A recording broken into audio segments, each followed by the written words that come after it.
proclama de Tranqui Punky, pibas feministas de Córdoba que cantan para el mundo, y con esta canción bastante acorde a todo lo que veníamos hablando al principio del programa, me parece. Así que, bueno, como siempre, invitamos a todos los que están escuchando a que también nos manden sus videos cantando, tocando, haciendo la música que quieran. Confiamos en que si lo mandan es porque les gusta y se animan a estar en vivo no, pero grabado en Radio Ágora cantando, así que anímense a mandarnos su música. Y te paso la palabra, Emi, para leer alguno de los muchos comentarios que dejaron para Gaby.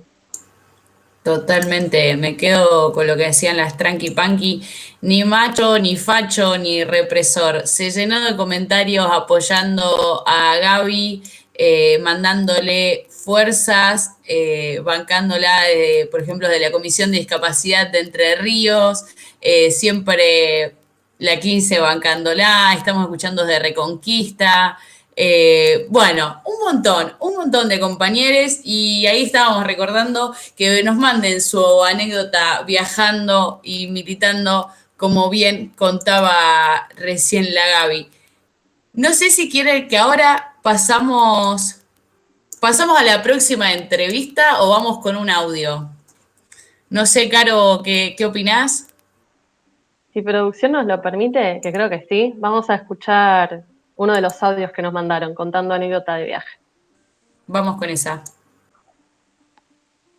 Hola, soy Mauricio, compañero de Roy. Les cuento mi anécdota de viaje. Ayer me fui a Francia con mi familia. Con esto del coronavirus fueron un montón de escalas. Fue un embole, pero por suerte ya llegué a este país donde somos libres y responsables. Emi, no sé si vos sabías que teníamos este audio, que nos había llegado este audio, pero bueno, justamente lo que nos inspiró a esta consigna de hoy era que sabíamos que nuestro querido expresidente se había ido de viaje en el medio de esta cuarentena. Eso fue lo que nos inspiró y bueno, tuvimos también su audio contando la experiencia. Así es, así es. Bueno, es que Radio Ágora llega a todos. Acá es así. El expresidente desde el aeropuerto nos estaba escuchando y mandó un audio. Por supuesto yo no lo sabía, esto lo mandó producción así como estaba. Pero bueno, Mauricio, el amigo de Roy, que ahora está en Francia, pero también se ha ido a Paraguay. Así que mientras nosotros seguimos recordando todos los viajes que hicimos militando, Mauricio sigue viajando. Pero bueno, no importa. Ahora vamos, les recuerdo, sigan mandando sus audios más tarde, vamos a seguir escuchando, pero queremos pasar con el próximo invitado, que tenemos hoy una entrevista política muy buena. Va a estar con nosotros Leonardo Bianchi, que es de Mendoza, ingeniero químico, docente en la UTN y en un instituto terciario. Es fundador de Grandes Manos, colectivo de trabajo barrial que construye merenderos y módulos habitacionales. Y empezó a militar el día que cumplió 18, en 1996. Empezó a militar en la universidad, en la agrupación Manuel Sabio, por supuesto, y fue presidente también del Centro de Estudiantes de la UTN en Mendoza. Hola, Leo, ¿cómo estás? Ya podés abrir tu micrófono. Hola, buenas tardes a todas y a todos. ¿Cómo están? Hola, Leo, gracias por venir a Radio Ágora. Y bueno, te vamos a tener un ratito para hablar de algunos temas. Primero vamos a hablar un poco de la política a nivel nacional, digamos, y de la situación del país. Vamos a meter más que nada en el análisis de cómo cómo se está llevando a nuestro país esta pandemia y esta cuarentena. Así que si querés, para empezar, contarnos un poco cuál es tu valoración, tu visión sobre la política nacional y cómo se está manejando la pandemia. Bueno, en primer lugar, agradecerles a ustedes por la invitación, este convite a reflexionar políticamente en un momento tan complejo y tan extraño. Sinceramente, ninguno de nosotros que está viviendo en este momento en la humanidad ha vivido algo similar, entonces hay mucho de improvisación también y se valoran los gestos políticos que van en un sentido contrario a la improvisación justamente y que marcan el diálogo que debe tener las fuerzas del Estado, desde todos los gobiernos hasta las fuerzas políticas involucradas. Creo que en este sentido el presidente Alberto Fernández ha desarrollado una política, a mi juicio, bastante interesante. Se ve reflejado en la opinión mayoritaria que tienen los miembros, incluso de la oposición que les toca gobernar las distintas provincias, que no gobierna el frente oficialista. Ha apelado a la opinión y al consejo de expertos en el tema, epidemiólogos y demás. Se ha apoyado en esa pata de la ciencia que, a mi juicio, y calculo que lo compartimos todos, es lo correcto, y no se ha dejado influenciar en este sentido por los cantos de sirena de un mercado que sí o sí nos va a pedir siempre que sus ganancias valen más que las vidas de las personas. En este sentido, destaco lo positivo que ha sido esto, incluso se ve en el manejo en el área metropolitana de Buenos Aires, con dos distritos totalmente opuestos en cuanto a lo ideológico, y sin embargo, coordinando acciones lo mejor posible. Evidentemente hay diferencias de criterios y de acciones, pero en lo posible se está coordinando.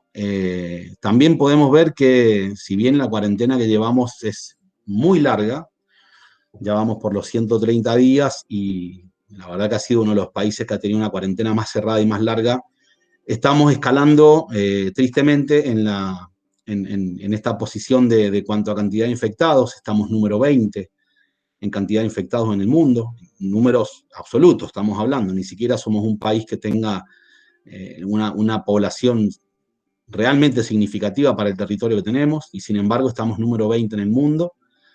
Pero cuando uno ve la cantidad de infectados por millón de habitantes, en realidad ahí baja un poco, estamos número 47, pero lo más saliente de todo esto, que tenemos un número de muertes realmente bajo para la cantidad de infectados que tenemos. Estamos 10 veces más abajo que Francia, por ejemplo.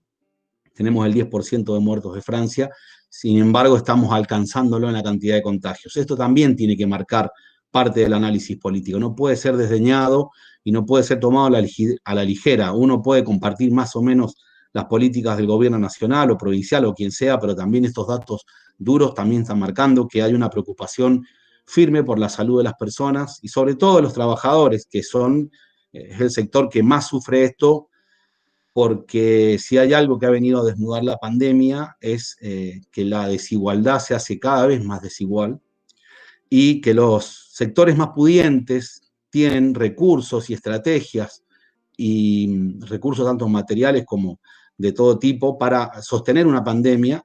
Incluso sus capitales no se ven tan perjudicados, si bien todos nos perjudicamos con esto, pero los capitales siguen ahí, las fábricas siguen ahí, no ha habido una destrucción tipo guerra, cuando se destruyen las fábricas y demás, capitales físicos, y sin embargo la clase trabajadora ha perdido poder adquisitivo y sobre todo ha perdido empleo, pero medianamente podemos garantizar desde una política sanitaria en Argentina que ha sido histórica, el acceso a una salud de calidad para todo aquel que lo requiera, ¿no? Esto también son datos que no hablan solamente bien de un gobierno, sino que hablan bien de un pueblo, de la lucha de un pueblo histórica por su acceso a la salud y una salud de calidad, que esto también es valorado en el mundo y hoy se pone a prueba.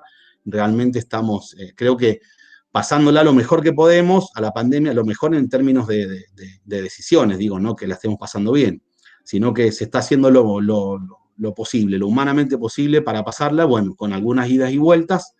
Evidentemente habrá que reajustar algunas cuestiones, pero me parece que la valoración política en ese sentido, para mí, ha sido muy correcta de juntar a todos los actores en juego y tratar de sacar alguna síntesis en común, ¿no? Qué importante lo que decías recién, Leo, de cómo hacer el análisis de la pandemia, porque, bueno, ya hemos visto varias expresiones, sobre todo de grupos liberales de derecha, diciendo todos los daños que nos hace la cuarentena, cuando en realidad, si los comparás en términos estadísticos, la verdad que venimos bastante bien en ese sentido. Y recién también hablabas de, bueno, cómo nos está golpeando esta pandemia económicamente. y que claramente son los sectores más populares quienes se ven más perjudicados. Nosotros varias veces hemos hablado en la radio de temas como la intervención de Vicentín, el impuesto a las grandes fortunas y algunas otras medidas o proyectos que tuvieron mucha repercusión en estos últimos días. ¿Vos qué análisis hacés de estas medidas? Y también, en ese sentido, de estas medidas, ¿qué rol te parece que tiene la oposición? Hay dos cosas ahí para analizar. Una cosa es el rol de la oposición, como les decía recién, una oposición que tiene en algún caso la responsabilidad de gobernar provincias tipo Jujuy, tipo Mendoza, y que de alguna forma no han sacado los pies del plato, y Cava, ¿no es cierto? No han sacado los pies del plato y de alguna forma también han seguido medianamente los lineamientos nacionales. Y después vemos otra oposición, o por lo menos otra parte de la oposición, que es la que no tiene responsabilidades ejecutivas, que no tiene la responsabilidad de llevar adelante ninguna provincia y que solamente, bueno, digo, no es poco, pero están ocupando solo cargos legislativos, que se ha mostrado con una ferocidad, a mi juicio, bastante inusitada y peligrosa en cuanto a los análisis políticos y a las líneas a seguir, los debates que proponen, que son debates no solamente manotazos de ahogado, que no tienen correlación entre una cosa y otra, sino que abren puertas de Pandora muy complejas para la política, porque cuando uno termina cuestionando la legitimidad de las medidas, de cada cosa que se lleva adelante, por más equivocada que esté, después se puede discutir, pero cuando inmediatamente anunciada la medida ya salen a decir que esto no está bien, que queremos terminar en un modelo que la verdad que no, yo no veo signos de que vayamos hacia ninguna Venezuela, ninguna Cuba, ni ningún comunismo, pero por ejemplo el caso más saliente fue el de la reforma judicial, que sin haberla leído ya se había convocado 3 horas después a un cacerolazo, a una movilización popular, alentando también, bueno, romper la cuarentena y con la posibilidad de contagios masivos. Me parece que es una actitud extremadamente irresponsable y a tener muy en cuenta porque son, como les decía, son cajas de Pandora que se abren y que después en el futuro todo el mundo puede usar. Si todo está discutido, la democracia es la discutida. Si todo está, digamos, en tela de juicio y desconfiado, quien más sale perjudicada es la democracia, sin duda, porque hoy no solamente desconfiamos de un presidente o desconfiamos de un gobernador, estamos desconfiando hasta del propio vecino. Nos mandan algunas señales desde ciertos poderes que hasta denunciemos a los propios vecinos, en vez de colaborar, en vez de dialogar, en vez de discutir y salir por arriba entre todos, no, nos mandan a denunciar y a ponernos en esa actitud individualista que lo único que hace es menoscabar el espíritu democrático de este país. Parece que es una actitud peligrosa de cierto sector, encarnados en Juntos por el Cambio principalmente, y en ciertos actores de ese espacio político que tienen nombre y apellido, y después otros actores de forma tan irresponsable como ustedes lo marcaban recién, como el ex vicepresidente, como el expresidente, no solamente haciendo un viaje a Paraguay, rompiendo también toda la cuarentena, sino ahora yéndose en medio de un litigio judicial, donde incluso está hasta pedido su celular y sus cuestiones para poder revisar qué conversaciones habían por ahí, se va en medio de esto a Francia, a Suiza, y vaya a saber cuándo irá a volver. Esto me parece que son actitudes muy peligrosas que menoscaban a la democracia. Respecto del otro tema que planteaban, de las medidas que se han planteado o que se pueden plantear y se han vuelto atrás o se están sosteniendo. Es llamativo ciertos debates. Nosotros, el problema acá va a ser la pospandemia, ¿no es cierto? Como le decía recién, acá el mundo se ha destruido, se viene abajo, el PBI cae no solamente en Argentina, ha caído en todo el mundo, 9, 10, 20% de acuerdo a los países, pero sin embargo vemos que hay un grupo de personas, un grupo de empresas que no solamente no han caído, sino que han tenido ganancias extraordinarias. La otra vez nos desayunamos que Jeff Bezos, el CEO de Amazon, tuvo ganancias por $13.000 millones en un solo día. En un solo día. Guillermo siempre decía que la torta es una sola y depende cómo la cortemos, le toca más distribuida o menos distribuida para la mayor cantidad de compatriotas y de ciudadanos del mundo. Y en este caso yo me pregunto, si una sola persona, una sola compañía que ganó $7.000 millones en un trimestre, $75.000 millones, perdón, y una persona que engrosó su patrimonio en 13.000 millones de dólares, ¿eso es más justo o menos justo? Creo que si no hacemos algo, la pospandemia lo que va a hacer es acentuar la desigualdad en el mundo. Desde marzo a esta parte, según un informe de Oxfam, la verdad que muy interesante y se los recomiendo que accedan a leerlo, desde marzo a esta fecha, 73.000 millonarios que se llaman, que son los que tienen más de, que tienen más de 1.000 millones de dólares, aumentaron su patrimonio en 48.200 millones de dólares, en Latinoamérica nomás, ¿no? Surgió un nuevo 1.000 millonario cada 2 semanas en Latinoamérica, en el mismo continente desigual que es Latinoamérica, que es una de las regiones más desiguales del mundo. Mientras tanto, 52 millones de personas en este mismo escenario podrían caer en la pobreza. Entonces, en esto, lo que hay que plantearse seriamente es quién va a pagar esta crisis. Si la van a pagar los que siempre la han venido pagando, que son los trabajadores, a costa de su sueldo, a costa de su salud, a costa de sus empleos, o la tiene que pagar la gente que está ganando cada vez más. Paradójicamente, en un mundo que se cae, hay cierta gente que gana cada vez más, es más acelerado su ingreso, su incremento de patrimonio. Solamente en Latinoamérica hay 3 países que tienen impuesto al patrimonio, que son Argentina, Colombia y Uruguay. Eso también es un dato para tenerlo en cuenta. Y se calcula que se perderán en Latinoamérica más de 100.000 millones de dólares de ingresos fiscales, por lo que, bueno, se evitan los estados, o pierden de recaudar, ¿no es cierto?, por la caída del PBI y de la actividad. Sin embargo, se ha calculado que si se aplica un impuesto entre el 2 y el 3,5% a quienes tengan más de 1 millón de dólares, nada más, no es, digamos, no es un dato menor, no son gente que tenga poca plata y que se les vaya a mover la estantería, se podrían recaudar cerca de 15.000 millones de dólares, que eso serviría para paliar un poco las crisis, o la crisis, la madre de todas las crisis, que es la que se viene. Entonces me parece que acá la discusión pasa fundamentalmente por entender que acá salimos entre todos, pero alguien va a tener que poner el grueso de la plata, o cada uno va a tener que disparar a ver cómo hace, y en ese disparar cada uno cómo hace, en el individualismo, salen perdiendo quienes menos tienen, como siempre ha sido, ¿no?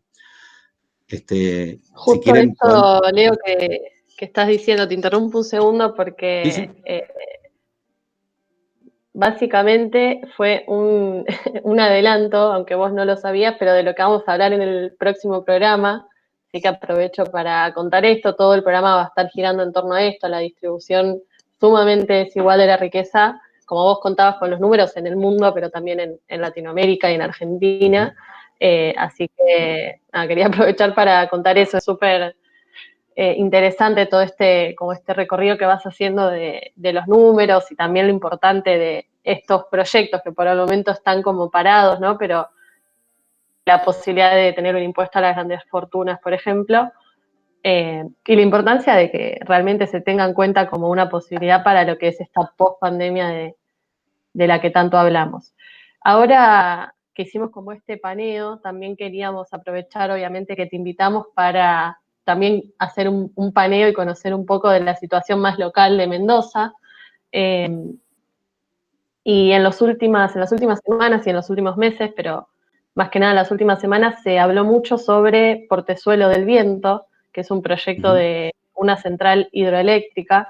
Así que queríamos aprovechar que te invitamos para hablar un poco de eso, si podés contarnos un poco qué es este proyecto y, bueno, también por qué se generó tanta polémica alrededor de esto. Sí, una cosita antes de ir al tema local. Yo quería decir que si bien la pandemia afectó a la población en general y la cuarentena nos tuvo confinados al grueso de la humanidad, digamos, el extractivismo no paró. Si bien algunas empresas que operan en vaca muerta han dejado de operar en algunos casos, pero se sigue operando, en la minería se sigue operando, y en Mendoza es cada vez más fuerte la voz que quieren levantar acá las empresas mineras y dar de baja la ley 7722, por la cual hemos venido luchando como sociedad mendocina desde hace unos 20 años, y ya les hemos dicho reiteradamente que no a ese tipo de emprendimiento, de mega emprendimiento, de esa visión eldoradista, como le llama Maristeles Vampa, de encontrarse con el cofre de oro para el resto de la vida y hacerse ricos. En Jujuy hay 260 contagiados de coronavirus en las mineras de Jujuy, porque tampoco, a pesar de que tienen ganancias extraordinarias, ni siquiera le dan los elementos de protección personal y de seguridad frente a la pandemia. Y el desmonte, si uno mira el mapa del desmonte, durante la pandemia tampoco ha cesado. Entonces el extractivismo está más vivo que nunca y está descuarentenado. Eso también es un dato muy interesante. En cuanto a Mendoza, les soy sincero, yo estoy todavía un poco asombrado cómo se viene manejando la política de nuestra provincia, porque si bien es una provincia que tiene un perfil importante, conservador, bueno, todo el mundo lo conoce, y justamente ese perfil ha hecho que medianamente la política de Mendoza sea, digamos, tranquila como agua de tanque. En estos últimos 2 gobiernos radicales, o de Cambia Mendoza, donde está también en un frente el Partido Socialista acá, se han producido hechos muy curiosos que la verdad que no son muy alentadores en cuanto al republicanismo, que se llenan la boca hablando, y en cuanto a la construcción de democracia, ¿no? Bueno, el caso más resonante ha sido el exgobernador saliendo a proponer quizás una separación de la provincia, que estamos en condiciones económicas de vivir aparte de un país, cosa que es absolutamente falsa, que los números demuestran que es absolutamente falso eso, y que Mendoza en realidad termina recibiendo más plata de la que pone por coparticipación cuando uno hace los números finos. Pero bueno, resulta que estas formas de hacer política tipo fake news, tipo meme, tipo Twitter, funcionan y operan en la cuestión sentimental de la gente. Bueno, pero no solamente es eso, sino que hace tiempo en Mendoza se ha venido sancionando algunas leyes que lo que hacen es tener una mirada mucho más represiva sobre la protesta popular. Nosotros lo vivimos en carne propia cuando el gobernador actual, Rodolfo Suárez, dispuso la represión de una movilización extremadamente masiva, cerca de 80.000 personas. Ustedes imagínense lo que es eso para Mendoza, que no salimos más de 15.000 personas a la calle en general, 10.000. Éramos 80.000 protestando por nuestra ley, porque la consideramos popular, la ley del pueblo, 7722, sin ningún tipo de incidente, cuando era un hecho histórico. La policía salió a reprimir a diestra y siniestra por las calles de Mendoza, incluso tuvimos que correr por entre medio de los autos que habían quedado atrapados por este cerco de la policía. Esto viene en consonancia con una legislación que ha sacado tanto la provincia de Mendoza como la ciudad capital, que es donde ocurren todos estos fenómenos y eventos que tienen que ver con esta represión, y nos parece algo sumamente preocupante, porque ahí está claramente puesta la lupa, ¿no? en la protesta social, en la criminalización de la protesta.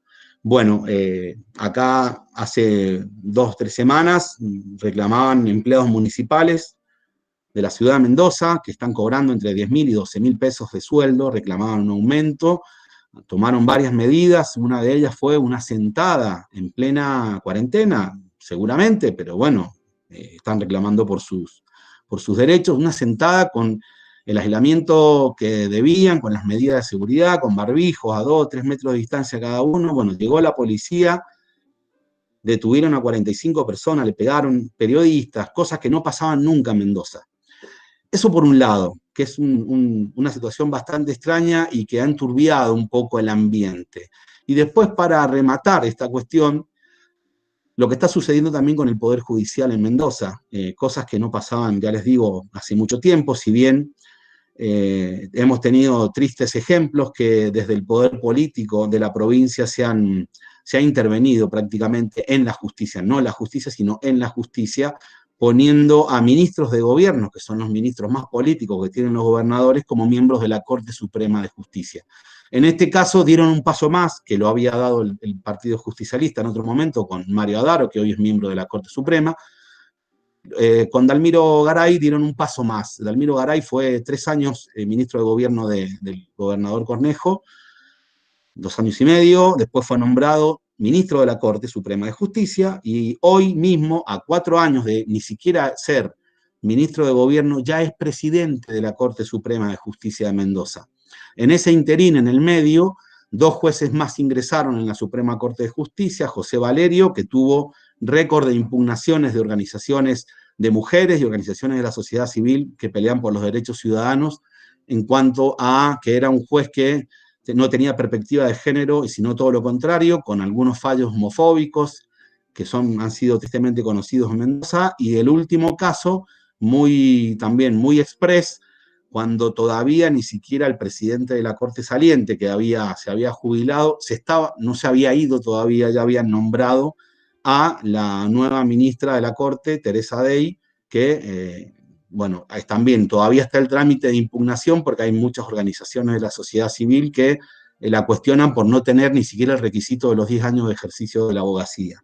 Todo esto me parece que enrarece y enturbia un poco, bastante, digamos, lo que sería la independencia de los poderes y la república que tanto se encargan de pregonar por todos lados, y la verdad que no le hace nada bien a la democracia. La Unión Cívica Radical, podríamos decir que hoy tiene mayoría automática en la Corte Suprema de Justicia, que tiene 7 miembros, hoy cuenta con 4, 3 de los cuales han sido ingresados en estos últimos 3 años. Nos parece que eso es un dato realmente muy, muy preocupante. Bueno, el panorama en Mendoza, que tenía que ver, justamente Portezuelo no lo toqué, pero tenía que ver con una situación política y judicial que enrarece cualquier discusión política en la provincia de Mendoza. Si quieren, puedo explayarme sobre Portezuelo un poquito. Qué importante lo que contabas recién y qué grave también todos estos hechos represivos y ver que cada vez Mendoza está más conservadora. Te cuento que en el chat varios compañeros están saludando. Dice el Boga La Branca Leones, saluda a su vocero.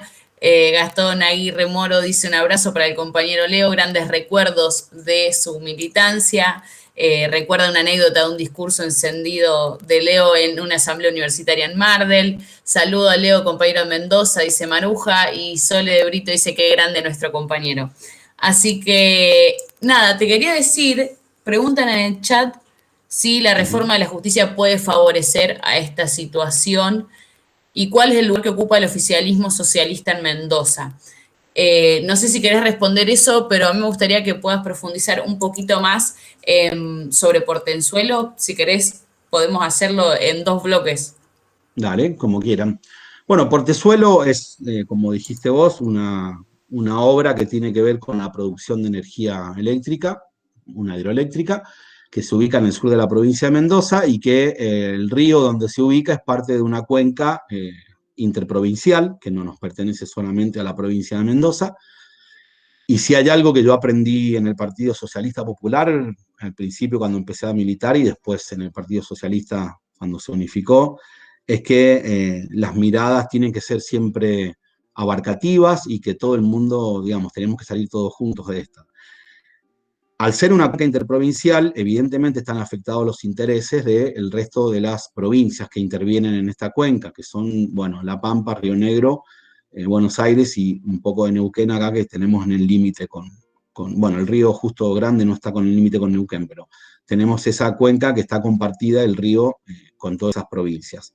Entonces, es una historia larga que arranca, ustedes recordarán, en el año 2007, 2006, cuando el exgobernador Julio Cobos estaba tentado a ser parte de la transversalidad con el kirchnerismo, y en esa etapa de seducción, Mendoza había presentado años antes un reclamo vía Corte Suprema a la Nación por regalías mal liquidadas, en realidad no regalías, sino por la promoción industrial que había hecho el gobierno del presidente Menem con las provincias pegadas a Mendoza y que habían perjudicado a Mendoza. Ese reclamo, que era millonario, se saldó en esa época con un acuerdo entre el presidente en ese entonces, Néstor Kirchner, y Julio Cobos, con la promesa de desembolsar una cierta cantidad de dinero y que Mendoza se comprometía a hacer esta obra de Portezuelo del Viento.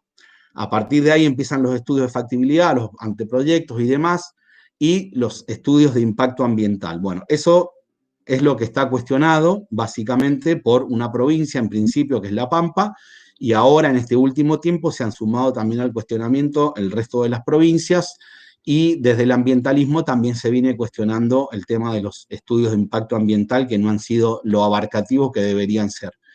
Ante esto, bueno, se ha transformado en una disputa política, y el gobierno del presidente Fernández salió a decir que no iba a mandar la plata para la construcción de Portezuelo, y en esto tengo que hacer una salvedad: no es el gobierno nacional el que dispone para qué va a ir la plata, sino que es una plata que le corresponde a Mendoza, y que corresponde que Mendoza decida también en qué se va a gastar.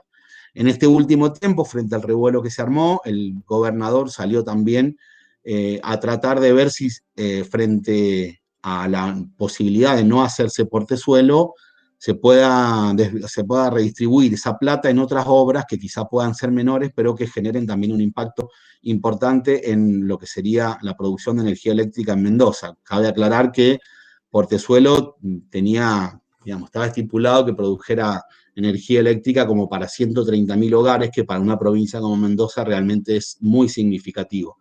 Bueno, básicamente eso sería una explicación muy, muy por arriba desde la parte más técnica. La cuestión de los cuestionamientos vienen por el lado ambiental y por el lado político. El lado político, desde La Pampa y desde ahora sumado con nosotros en las otras provincias, se cuestiona que Mendoza siempre ha hecho un uso discrecional de sus recursos que le terminan afectando a las otras provincias.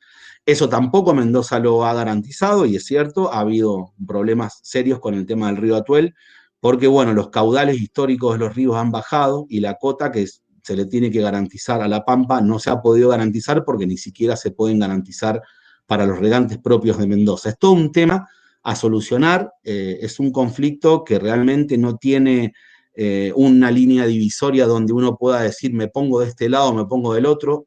Es un conflicto que se debe abordar políticamente y solidariamente entre todas las provincias involucradas, y no solamente eso, sino entre todos los actores involucrados, porque también ahí, en esa zona donde se haría Portezuelo, es una zona de transhumancia que es, bueno, una experiencia cultural que se viene practicando de hace cientos de años, donde los puesteros van y pastan con sus ganados en el norte, arriba de la montaña, y hacen las veranadas y las invernadas para que los animales puedan crecer y engordar, y ellos puedan trabajar la ganadería de zonas áridas, que ya les digo, es algo casi milenario que se viene haciendo y se perdería en una parte por lo de Portezuelo.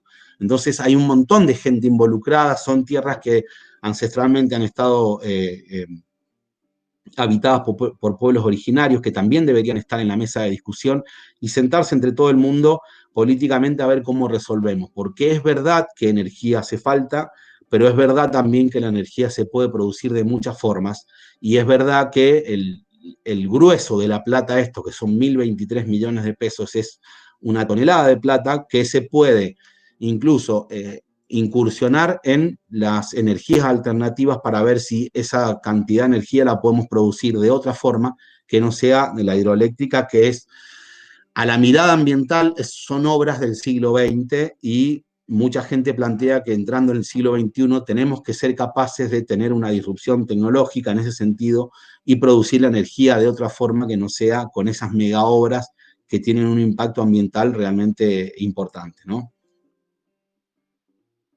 Sí, súper, súper claro lo que explicabas. Gracias por darnos este panorama. Aparte, lo puedo explicar de varias perspectivas, no solo lo económico, lo energético, incluso lo cultural del uso de esa zona. Así que quedaremos atentas a ver cómo sigue la cuestión. Y vamos a pasar directo a la última pregunta que tenemos, porque si no se nos va a hacer un poco tarde y cada día terminamos más tarde el programa. Pero antes de que te vayas, queríamos hacer la pregunta que estamos repitiendo en el programa el día de hoy, que es alguna anécdota que hayas vivido viajando con el partido. Si querés contar alguna que se te ocurra para terminar. Sí, se me ocurría la que para mí fue fundacional de todo esto, que fue en el campamento de enero de Campo Quijano, en Salta. No recuerdo en este momento si fue 95 o 96, creo que el 96.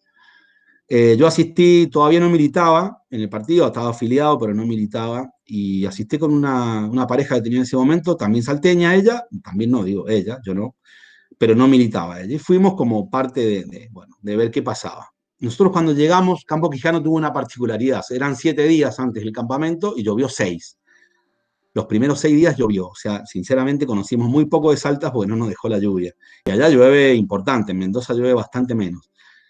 Entonces, cuando llegamos, estaba lloviendo, lloviendo, lloviendo, y éramos, bueno, 200, 300 personas, en ese momento no íbamos tantos, y el compañero que me llevó me dijo, bueno, dejen los bolsos acá, donde están todos los bolsos, habían 100 bolsos ahí tirados, ¿no? En un rincón, que vamos a ir a una actividad, no sé, y volvemos más tarde, nos íbamos a ir a una visita y volvíamos a unas bodegas, no recuerdo bien, y volvíamos como a las 5 o 6 horas. Yo lo miré y le dije, pero ni loco, no me deja mi bolso acá, qué sé yo, cuando vuelva no sé si van a estar o qué. Me dice, vos dejalo ahí, no te das ningún problema, cualquier cosa yo respondo.